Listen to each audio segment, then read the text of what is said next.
Now that we've established a foundation in the concepts of energy, we're going to dive a little bit deeper into cellular respiration.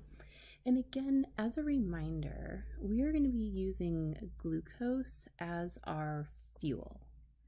That's our cellular fuel. It has a high level of chemical energy.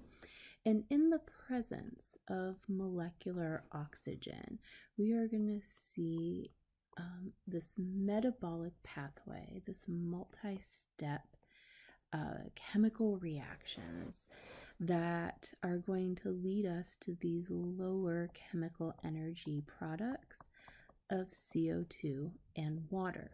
And you can see that obviously we are dependent on our respiratory system here. We are going to breathe in oxygen that our cells are going to use in the context of cellular respiration, and we are going to release this gaseous waste product of CO2. And through this breakdown of glucose, and in this case, oxygen is the oxidizing agent. It is going to oxidize glucose as this molecule loses electrons in its context of hydrogen atoms and release energy through multiple cellular multiple chemical reactions. Here is the energy released. And we know that this energy released is going to be used to make ATP. And we're going to see a little bit more detail on how this process happens. So let me finish this, used to make ATP. We're not going to go into excessive detail on this process. It's not necessary in this introductory biology course. But what we're going to do is we are going to take the 4 steps of cellular respiration and really follow the energy through each step. And we're going to start with glycolysis.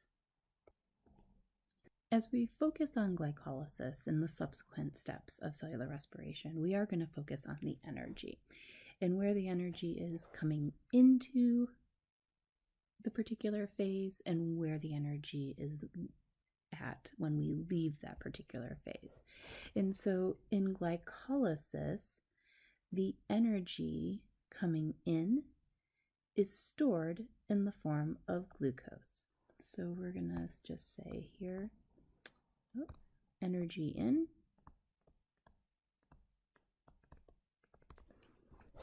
because we know that that glucose molecule has that high chemical energy. And through multiple chemical reactions, we are going to end glycolysis with 2 pyruvate molecules. Now, these pyruvate molecules we can think about as glucose intermediates. They're intermediates in the breakdown pathway of glucose, and they still have a ton of stored energy and are going to be passed on to the next phase, next stage of cellular respiration. But for right now, we want to think about this is where the energy is, some of the energy is, when we are going out of glycolysis, when we're leaving this particular stage. Now, there are some other things that go on during these 10 chemical reactions of glycolysis, and I'm not worried about the individual chemical reactions, the reactants and products of each of those chemical reactions, or the enzymes that catalyze those chemical reactions. So we're going to ignore all that detail. But I think it's important to note that in glycolysis, we are actually going to use a couple of ATP molecules. So we are going to hydrolyze 2 ATP molecules, but in the end, by the end of glycolysis, we are going to get out the production of 4 ATP molecules. And it doesn't matter where these occur during the metabolic pathway, this multi-step chemical reaction, just to know that we have 2 ATP molecules that are used and 4 ATP molecules that are produced. And so typically what we say is we have a net production of 2 ATP molecules. Okay. because we don't count the ones that were used at the start of glycolysis, and we just focus on the net production of ATP. So we have a net production of 2 ATP. And we know that this ATP is produced by phosphorylating ADP, adding that phosphate onto the ADP molecule. We use that term phosphorylation anytime we're going to add a phosphate group onto a molecule, so that we can, these ATP molecules we know are made by phosphorylating ADP to make ATP. And that requires energy, and some of the energy that's released in all of these chemical reactions of glycolysis is going to drive that production of ATP. In addition, some of the energy is going to be transferred to those electron carriers that we had previously discussed. And in this case, we are going to reduce 2 electron carriers. We have 2 NAD molecules that we are going to reduce to 2 NADH plus 2 hydrogen ions. And we've reviewed this concept of the redox reaction and the reduction of the electron carrier through the gain of electrons as glucose is being oxidized. And this is what we consider stored energy, these 2 NADH molecules. So I'm going to put those under the energy out column. Now, this isn't energy that our cells can immediately use. This is stored energy. And so we're going to follow and really see what happens to these 2 NADH molecules as we talk up through this process of cellular respiration.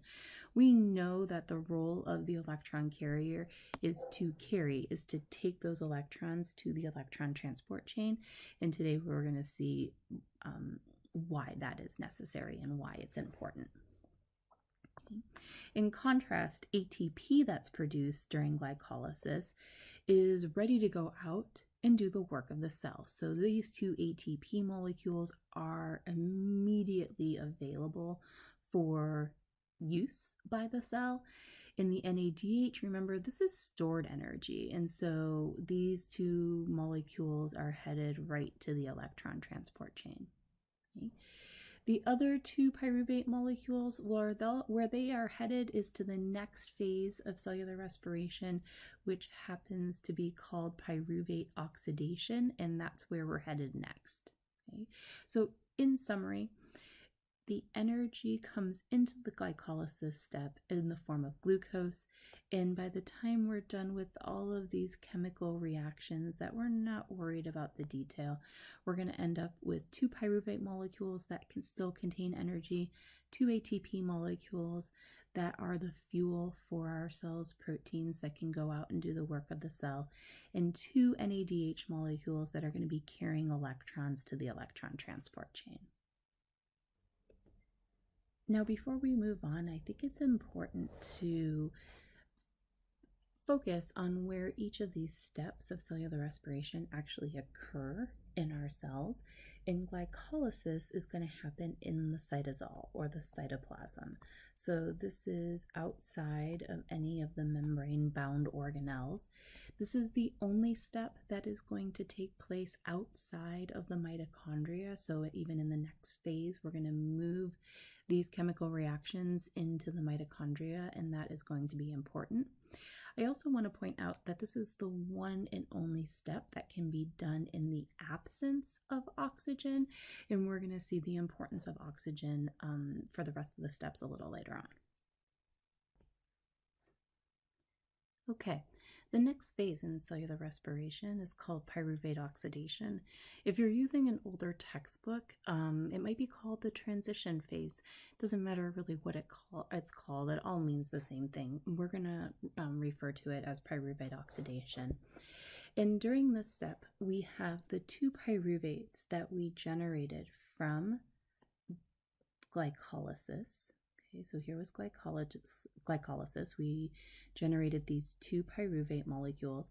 Well, these 2 pyruvate molecules move on to the next step of cellular respiration into pyruvate oxidation. Move back here. Okay. So these 2 pyruvates are going to be continued to be broken down and modified to generate 2 acetyl-CoA molecules.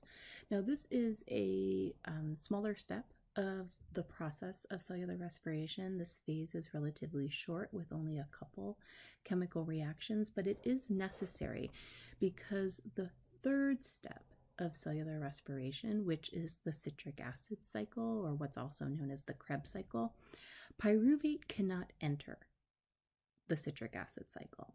Only acetyl-CoA can. So it's important to facilitate these chemical reactions via enzymes to convert these 2 pyruvate molecules into 2 acetyl-CoAs. And during these chemical reactions, no ATP is produced, but we are going to again reduce 2 NAD+ molecules. So let me fix that. So NAD+.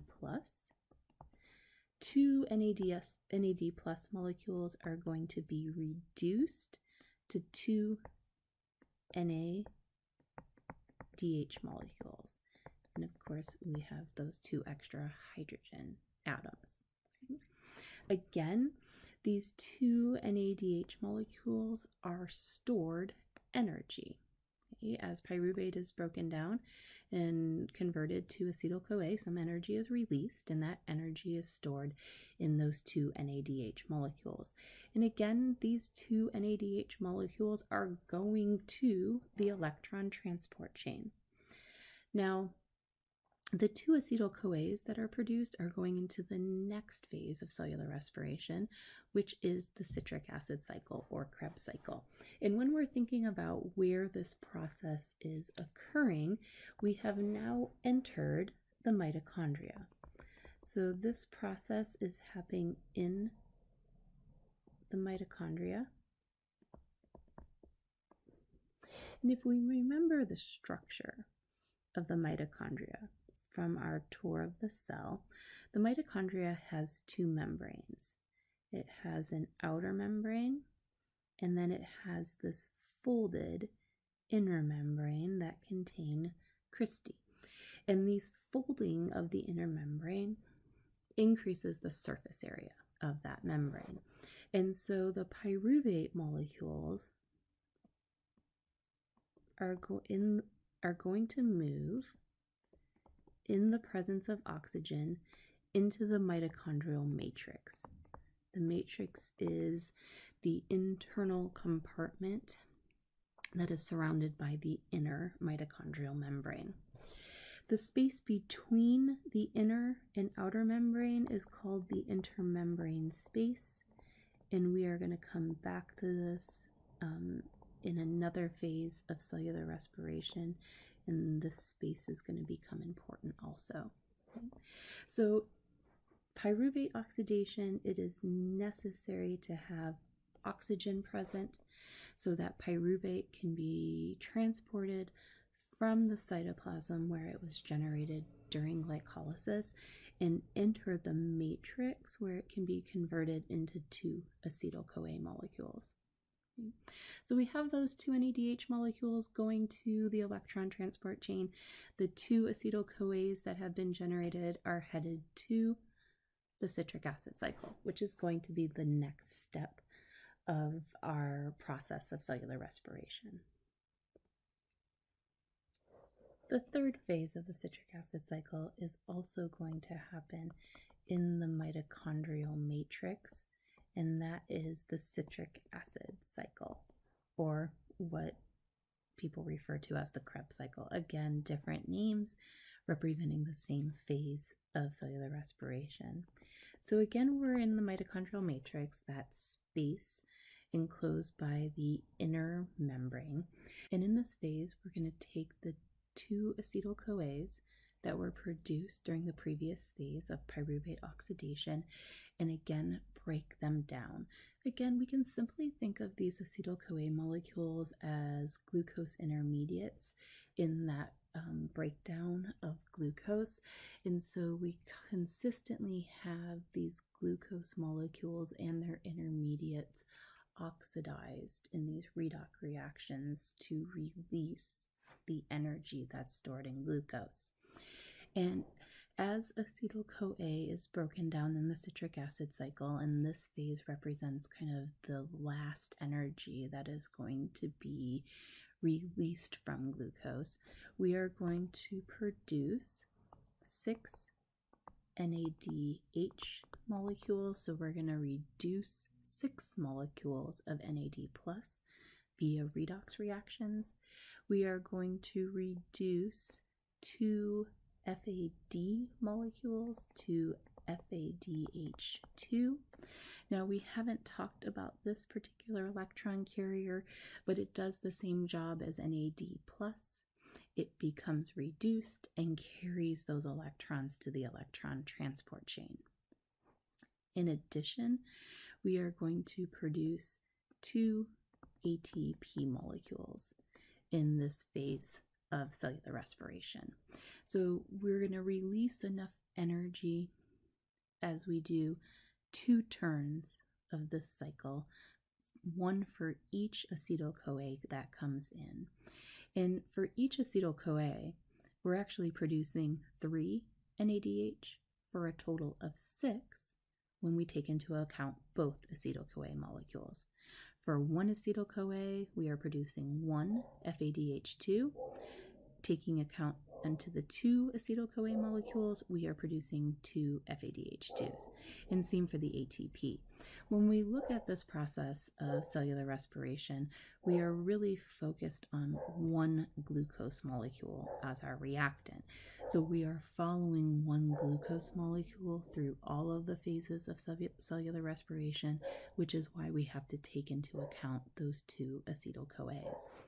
So at this point, all of the energy that our cells can extract from glucose, it has been, and all of that energy is stored in the 4 ATP molecules total, the 2 from the citric acid cycle and the 2 that we made during glycolysis. In addition, we have 10 NADH molecules that have been reduced and 2 FADH2 molecules. So these 10 NADH molecules, the 6 made in the citric acid cycle, the 2 made during pyruvate oxidation, and the 2 made during glycolysis are all headed to the electron transport chain. In addition, the 2 FADH2s that we made that were produced during the citric acid cycle are again moving to the electron transport chain.